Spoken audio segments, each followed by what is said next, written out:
A research report by market research firm Infoquest has found increasing gambling activity among South African youths. Online gambling among adults between the age of 18 and 34 is also increasing. Joining us is Lebogang Seoheng, Communications Manager at the SA Responsible Gambling Foundation. A very good afternoon to you, Lebogang. Thanks very much for your time. I mean, having rising online gambling activities among South Africa's young people certainly can't be a good sign.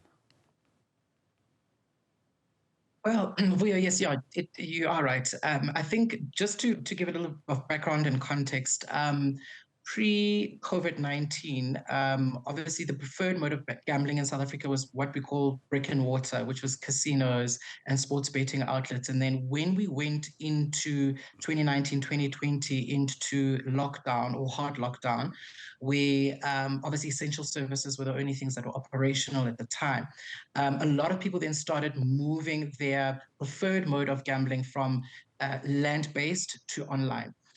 So yes, the trajectory has moved from land-based to online. With online betting in South Africa, it is legalized and it is regulated.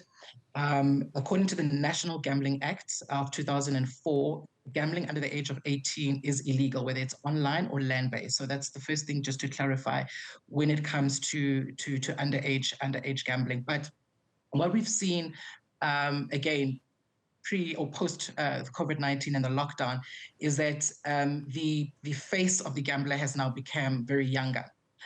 It has now shifted from middle age down towards 18 to 35, which is our youth cohort. And a lot of them are participating and in gambling or betting activities online. So yes, we definitely have seen a shift from 2019 to 2024 in terms of the preferred mode of gambling. Of course, I mean, as with gambling generally, I mean, you have such things as declining academic performance, you have strained family relationships, but also people spending their pocket or whatever money that they have on gambling and thus running into financial difficulties.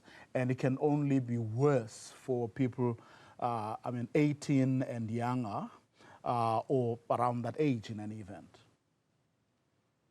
No, absolutely, Boyo.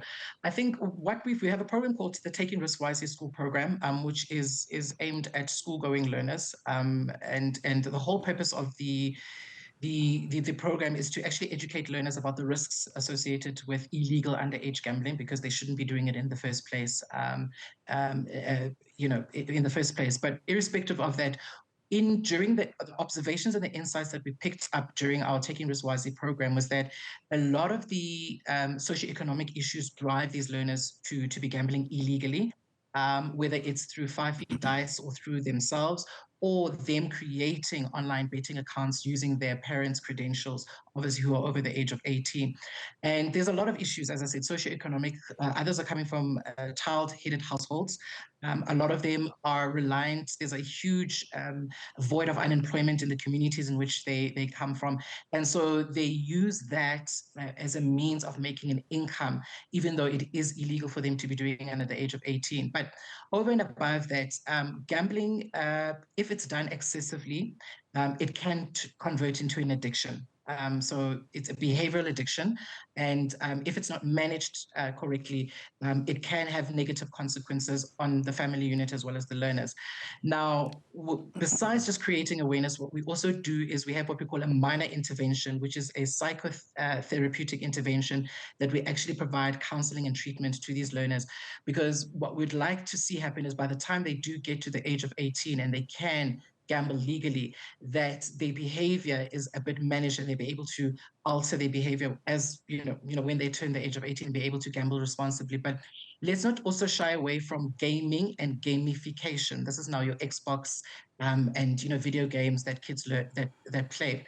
Parents have got a role to play in terms of managing the time that the kids are playing and the type of games that they are playing online, because if that is not monitored correctly and supervised correctly, by the time they get to the age of 18 and they can play interactive online betting games, already there would have been a behavior alteration that takes place. So it is very important for parents to understand that it's not only just the fafi and the dice that they are playing, but then they are slowly trickling onto gaming and gamification, which is not gambling, but by the time they turn 18, they're able to play those online betting and gamification games as a form of entertainment, which is what it's meant to be, but can turn into addiction if it's not monitored effectively.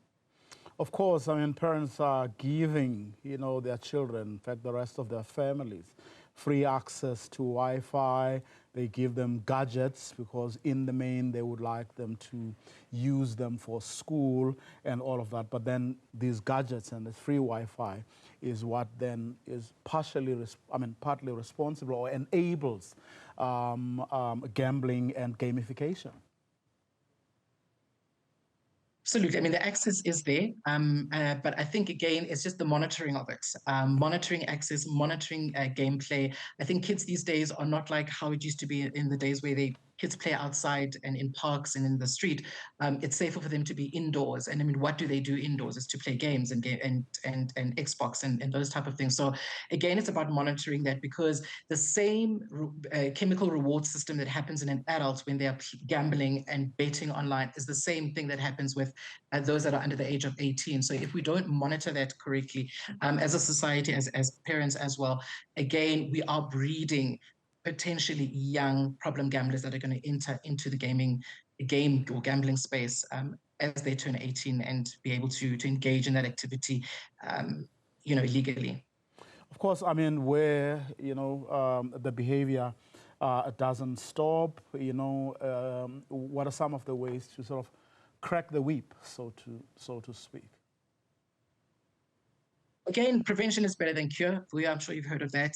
We do have an online assessment on our website where people are able to just check and just see, as you would go for your normal yearly medical checkups. We also advise the same to those that do regularly bet and they do regularly gamble, to assess to see exactly where they are. Because it's better to catch it early, because then we what we call minimizing the potential harmful effects of problem gambling, to be able to then go through treatment and counseling and be able to get the assistance to be able to manage it. Because once it gets out of control, it then has financial repercussions. It has repercussions on the family unit, relationships, work output, and all of those things. So if it does trickle out of control, it does have wider ramifications for the individual. So we always encourage people to take that assessment on our website. We offer our services free of charge. It is not charged to those that are seeking the treatment and the counseling. And we advise people to do it prior to them getting into that deep hole, to be able to then at least mitigate some of these factors.